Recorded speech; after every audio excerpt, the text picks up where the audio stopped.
제13장.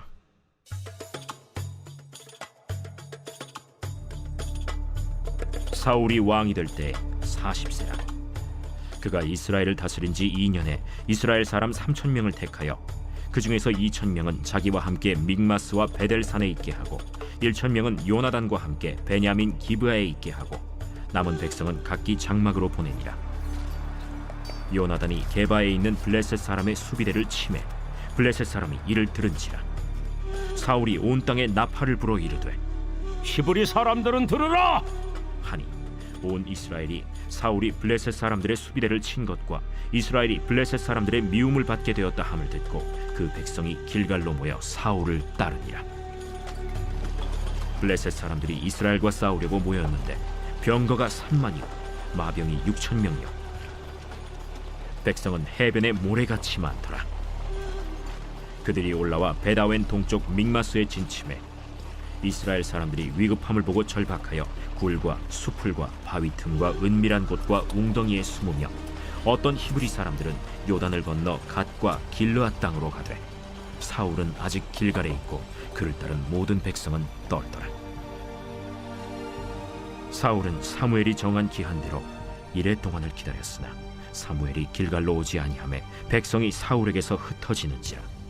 사울이 이르되 번제와 화목 제물을 이리로 가져오라. 하여 번제를 드렸더니 번제 드리기를 마치자 사무엘이 온지라. 사울이 나가 맞으며 문안하매 사무엘이 이르되 왕이 행하신 것이 무엇이냐?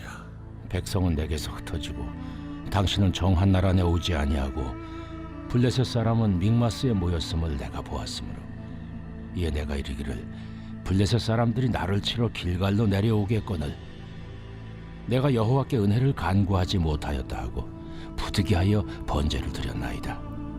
왕이 망령되이 행하였도다. 왕이 왕의 하나님 여호와께서 왕에게 내리신 명령을 지키지 아니하였도다. 그리하였더라면 여호와께서 이스라엘 위에 왕의 나라를 영원히 세우셨을 것이거늘 지금은 왕의 나라가 길지 못할 것이라. 여호와께서 왕에게 명령하신 바를 왕이 지키지 아니하였으므로 여호와께서 그의 마음에 맞는 사람을 구하여 여호와께서 그를 그의 백성의 지도자로 삼으셨느니라. 하고 사무엘이 일어나 길갈에서 떠나 베냐민 기브아로 올라가니라. 사울이 자기와 함께한 백성의 수를 세어보니 600명 가량이라. 사울과 그의 아들 요나단과 그들과 함께한 백성은 베냐민 게바에 있고 블레셋 사람들은 믹마스에 진쳤더니 노략군들이 세 대로 블레셋 사람들의 진영에서 나와서 한 대는 오브라 길을 따라서 수알 땅에 이르렀고 한 대는 벳호론 길로 향하였고 한 대는 광야 쪽으로 스보임 골짜기가 내려다 보이는 지역길로 향하였더라. 그때 이스라엘 온 땅에 철공이 없었으니 이는 블레셋 사람들이 말하기를 히브리 사람이 칼이나 창을 만들까 두렵다. 온 이스라엘 사람들이 각기 보습이나 삽이나 도끼나 괭이를 벼리려면 블레셋 사람들에게로 내려갔었는데 곧 그들이 괭이나 삽이나 쇠스랑이나 도끼나 쇠채찍이 무딜 때에 그리하였으므로 싸우는 날에 사울과 요나단과 함께한 백성의 손에는 칼이나 창이 없고 오직 사울과 그의 아들 요나단에게만 있었더라. 블레셋 사람들의 부대가 나와서 믹마스 어귀에 이르렀더라.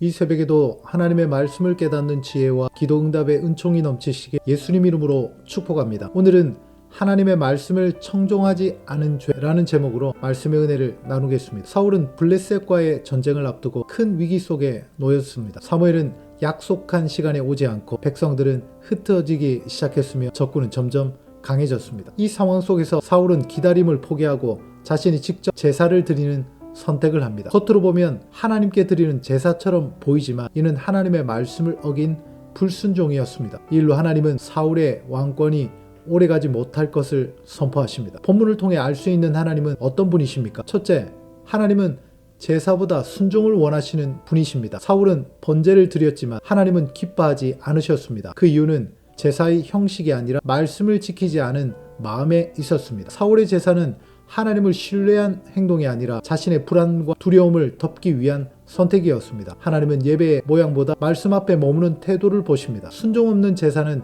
결국 하나님을 위한 것이 아니라 나 자신을 위한 종교 행위가 될 수 있습니다. 둘째, 하나님은 마음에 맞는 사람을 찾으시는 분이십니다. 사울은 외적으로는 훌륭한 왕처럼 보였습니다. 그러나 그의 마음은 하나님보다 사람과 상황을 두려워했습니다. 사울은 하나님의 종으로 서기보다 군사적인 왕이 되기를 원했습니다. 하나님은 능력 있는 사람보다 말씀에 귀 기울이는 사람을 찾으십니다. 오늘 우리는 스스로에게 물어야 합니다. 나는 과연 하나님의 마음에 맞는 사람으로 살고 있는가? 셋째, 하나님은 회개 없는 불순종을 엄중하게 다루십니다. 사울은 자신의 잘못을 인정하지 않고 백성과 상황을 탓했습니다. 그는 부득이했다고 변명하지만 하나님 앞에서는 어떤 상황도 불순종의 이유가 될 수는 없습니다. 결국 제사를 드렸음에도 군사는 줄어들었고 형편은 더 어려워졌습니다. 회개하지 않는 불순종은 반드시 더 큰 손실을 남깁니다. 사랑하는 여러분, 위기의 순간일수록 우리는 눈앞의 계산이 아니라 하나님의 말씀을 붙들어야 합니다. 오늘도 조급함 대신 기다림을 선택하시고 두려움 대신 순종을 선택함으로 하나님 마음에 합한 하루를 살아가시기를 예수님 이름으로 축복합니다. 기도하겠습니다. 하나님 아버지, 급한 상황 속에서도 말씀 앞에 머무는 믿음을 우리에게 허락하여 주옵소서. 제사보다 순종을 기뻐하시는 주님의 뜻을 잊지 않게 하시고 오늘 하루도 하나님의 마음에 맞는 삶을 살게 하옵소서. 예수님 이름으로 기도하옵나이다. 아멘.